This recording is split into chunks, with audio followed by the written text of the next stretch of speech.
Hello friends, स्वागत है आप लोगों को हमारे चैनल इन्फॉर्मेशन फॉर यू में। दोस्तों, रेलवे ग्रुप डी का डॉक्यूमेंट वेरिफिकेशन के लिए लगभग 3 आरआरबी जोन ने एडमिट कार्ड रिलीज कर दिया गया है। गोरखपुर, चेन्नई और भुवनेश्वर ये सब जो है एडमिट कार्ड का लिंक दे दिया है। वहाँ से आप लोग अभी एडमिट कार्ड डाउनलोड कर सकते हैं। चलिए इसके बारे में आपको बता दें कि डॉक्यूमेंट वेरिफिकेशन में आपको कौन कौन से डॉक्यूमेंट ले जाने होंगे और कास्ट सर्टिफिकेट और जो भी यहाँ पे सर्टिफिकेट होता है, यहाँ नीचे जाइएगा, इसके नीचे में इसका फॉर्मेट दे दिया है, यहीं से आपको डाउनलोड होगा। जैसे डिक्लेरेशन सर्टिफिकेट है, उसके बाद ओबीसी प्रमाण पत्र है, इंग्लिश और हिंदी दोनों फॉर्मेट में आपको यहाँ मिल जाएंगे। तो इसी पीडीएफ से आपको डाउनलोड करना है। जैसे मेडिकल सर्टिफिकेट हुआ, सारा कुछ इसमें दे दिया है, तो यहीं से आप लोग डाउनलोड कर लीजिएगा और यहीं से आपको बनाना होगा। यहाँ पे देखिए मेडिकल सर्टिफिकेट, चिकित्सा प्राधिकारी का नाम व सर्टिफिकेट, ये दिव्यांग प्रमाण पत्र है। चलिए डॉक्यूमेंट वेरिफिकेशन में आपको कौन कौन से डॉक्यूमेंट ले जाने हैं इसके बारे में हम आपको बता देते हैं। तो पैरा नंबर 17 में अगर जाइएगा आप, यहाँ पे देखिए मूल दस्तावेजों का सत्यापन और प्रमाण पत्र के फॉर्मेट।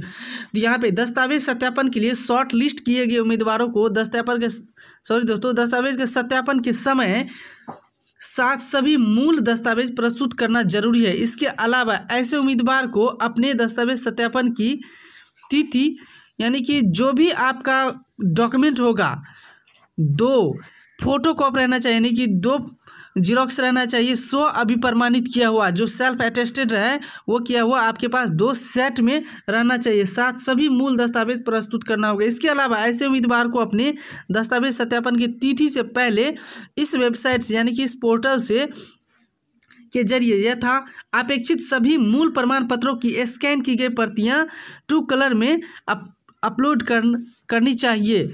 उसके बाद यहाँ पे देखिए सभी दस्तावेज अंग्रेजी या हिंदी में होनी चाहिए। यदि कोई एक ले ले, अगर हिंदी लेना चाहते हैं तो हिंदी, या इंग्लिश लेना चाहते हैं इंग्लिश।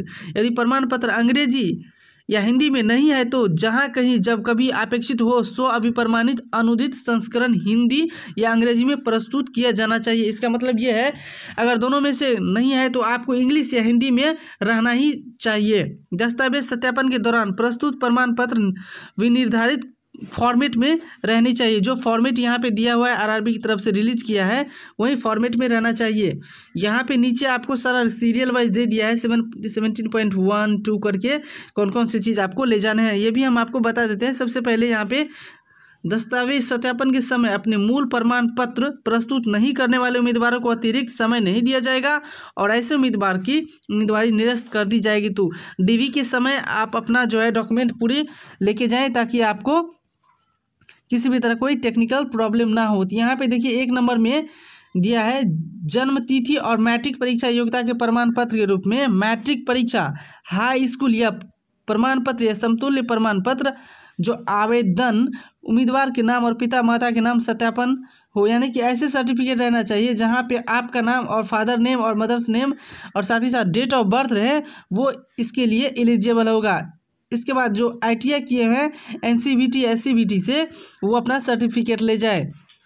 उसके बाद जो SC ST से बिलोंग करते हैं वो अपना कास्ट सर्टिफिकेट, अत्यंत पिछड़ा जाति और अत्यंत पिछड़ा जनजाति का सर्टिफिकेट ले जाना होगा। उसके बाद 4 नंबर में यहाँ देख सकते हैं जो पिछड़ा वर्ग के क्रीमी लेयर होता है उसका भी सर्टिफिकेट आपको ले जाना होगा। उसके बाद 5वें नंबर में यहाँ देख सकते हैं जो उम्मीदवार अत्यंत पिछड़ा वर्ग से है और गैर क्रीमी लेयर है, उसका डिक्लेरेशन सर्टिफिकेट आपको ले जाना होगा।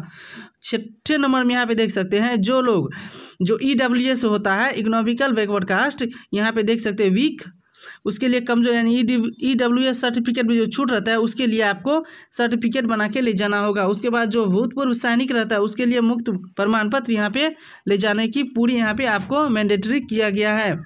साथ में आपका आधार कार्ड और दोनों तरफ का फोटोकॉपी भी रहना चाहिए।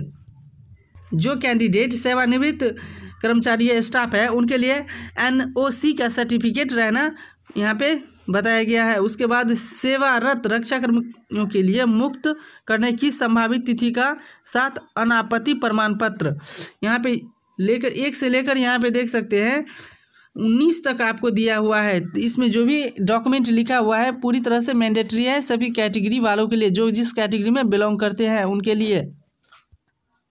इस PDF का लिंक हम डिस्क्रिप्शन में दे दिए हैं, वहाँ से आप ये डाउनलोड करके आप अच्छी तरह से यहाँ पे देख सकते हैं।